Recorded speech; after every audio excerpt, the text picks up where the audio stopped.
Welcome to Aaron Mahnke's Cabinet of Curiosities, a production of iHeartRadio and Grim and Mild. Our world is full of the unexplainable. And if history is an open book, all of these amazing tales are right there on display, just waiting for us to explore. Welcome to the Cabinet of Curiosities.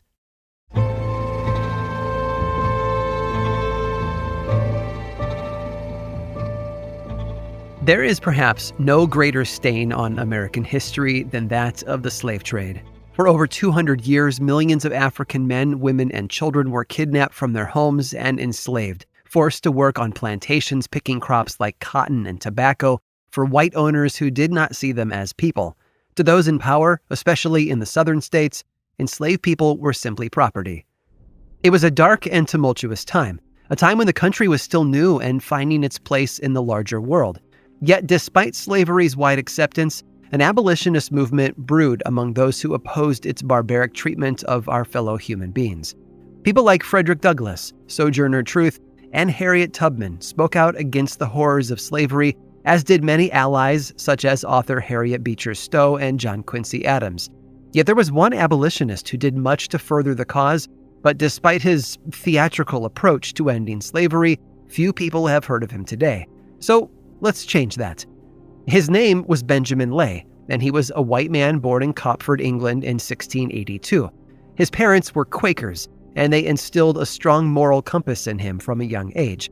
When he was in his mid-30s, Benjamin moved to Barbados to work as a merchant. His time there gave him a first-hand look at the injustices of the world, namely the enslavement of black people, and it infuriated him. He grew more impassioned after a harrowing experience watching an enslaved man take his own life to spare himself another lashing from his owner. From that point forward, Benjamin let everyone else know what he thought of slavery, which didn't quite endear him to the people profiting from it on the island. He left Barbados in 1731 and settled down in Pennsylvania, where he continued to advocate against the slave trade.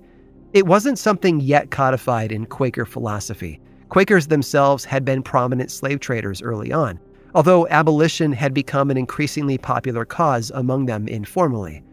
His vocal admonition of it, though, cemented Benjamin as one of the more progressive minds of his time. And he didn't just talk the talk either. He saw everyone as equal, and Benjamin was so against slavery that he made his own clothes too, so as not to purchase anything that might have been manufactured using slave labor. He also wrote hundreds of essays and pamphlets on a handful of issues, including slavery, as well as a book published by Benjamin Franklin. In addition to his work toward abolition, he was also anti-capital punishment and believed the existing prison system needed serious reform. But perhaps most importantly, Benjamin Lay was an activist. He did not rely on his words to get his message across. In order to get people to hear him, to really hear him, he knew he had to go bigger, partly because he was a 4-foot-tall man with a hunchback and extremely long arms. People did not take him seriously due to his looks. They were just not going to listen to him, so he had to make them. In one act of defiance, he stood outside a Quaker meeting house in the dead of winter with nothing on but his shirt, a pair of pants, and a single shoe. He shoved one of his bare feet in the snow and waited there in the cold. When someone asked him why he was doing this or encouraged him to put on warmer clothing, Benjamin informed them that enslaved people didn't have the luxury of warm coats and shoes in the winter. They were still forced to work outside, dressed much like he was right then. He also didn't hesitate to hit slaveholders where they lived. Benjamin once asked a 6-year-old neighbor boy to come to his home and spend time with him there for several hours. When it got late, the boy's parents ran outside in a panic looking for him. After a short while, Benjamin emerged and told them that the boy was fine. He'd been with him the whole time. But their desperation and sadness were the same desperation and sadness felt by the parents of the young black girl the couple had enslaved when she had been ripped from their arms. And finally, in perhaps his most impressive and ostentatious demonstration, Benjamin wore a soldier's uniform and delivered a speech against slavery in front of his fellow Quakers at the yearly meeting in Philadelphia.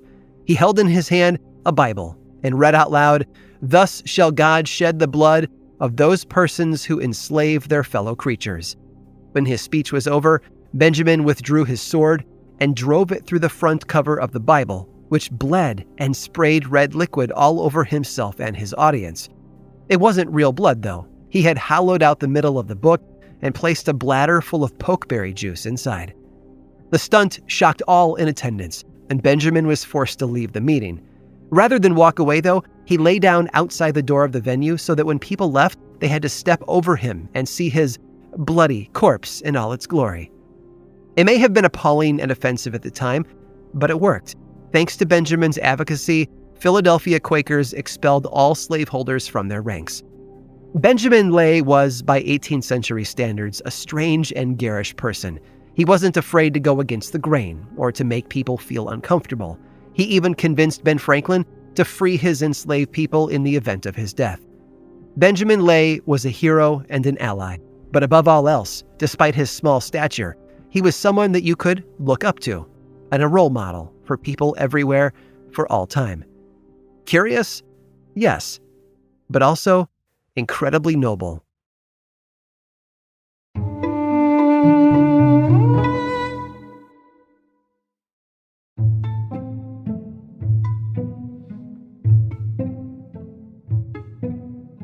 Money changes people. Too much can make them more selfish. Too little can make them desperate. And for those with a lot of it, money can transform them into strange individuals who spend it in peculiar ways. For example, a Canadian dentist named Michael Zook spent over $31,000 in 2011 to purchase a tooth. But not just any tooth. It was a molar that had been plucked from the mouth of the legendary Beatle, John Lennon. His reason for procuring such a morbid item? He wanted to clone the late musician. But few of these eccentric elites can hold a candle to Ida Mayfield Wood, who made quite a stir in 1930s New York City. Ida was born in 1838 and came to New York at the age of 19 to start a new chapter in her life. She hoped to take her rightful place at the top of society, where she felt she belonged. She was young, but knew exactly who she was and what she wanted from life. Ida's father had been the owner of a sugar plantation back home in Louisiana, while her mother had been an English aristocrat, distantly related to the Earls of Crawford. In order to maintain her status in a man's world, though, she realized that she needed a man to help her navigate it. She found what she needed in Benjamin Wood, a 37-year-old newspaper owner and Confederate sympathizer from Kentucky. There was just one problem. He was already married. Ida didn't mind, though. She continued to pursue Benjamin, and the two began a long-lasting affair. They even had a daughter together named Emma. And when Benjamin's wife suddenly passed away in 1867, he and Ida were finally able to tie the knot. He was just what she needed. Ida worked her way up to the head of the New York upper class and found herself mentioned in all the papers. She even snagged a visit with Abraham Lincoln shortly after he won the election. But wedded bliss was not in the cards. Literally, Benjamin had a nasty gambling habit, which made Ida worried about her future. She certainly didn't want him throwing away all of their money, so she made a deal with him. He was free to gamble as much as he wanted under two conditions. First, she got half of all of his winnings no matter what, and second, he was responsible for paying back all of his debts and losses. With those rules in place, Benjamin continued to gamble, and he lost often, but not to loan sharks or betting houses. He lost to his wife, who was now even wealthier than when she'd married him. Ida also bought a majority stake in her own husband's newspaper. Benjamin eventually died in 1900, leaving behind a lot of money and a rich newspaper-owning widow. Ida sold the paper shortly thereafter for $250,000, and she kept selling. In 1907, she got rid of almost everything she owned, as if she was purging herself of her old life. And once it was all gone, she withdrew $1 million from her bank account in a single transaction and moved herself into a 2-room suite at the Herald Square Hotel. After that, she stopped going out. She stopped dining with other rich New York socialites and celebrities, instead becoming a recluse. But she wasn't alone. Her sister Mary and her own daughter Emma both lived in the suite with her. No guests were ever permitted through the door, nor was any hotel staff. Their only interaction with people on the outside occurred when they would pay one of the bellhops to bring them food and supplies once per day.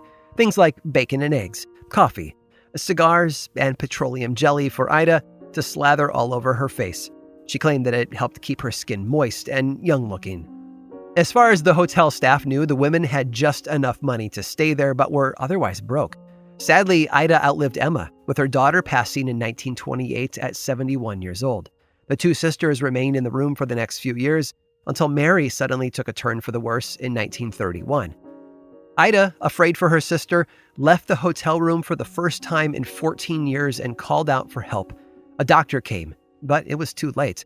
Mary was already deceased, and after looking around at the room, he was shocked that Ida hadn't gone with her. It was a mess. The room was cluttered with their belongings, as well as cans and boxes of old food. There were stacks of newspapers, dirt, debris. Over a decade of filth had built up due to their isolated lifestyle. With Mary gone, a lawyer stepped in to assist Ida in the next phase of her life.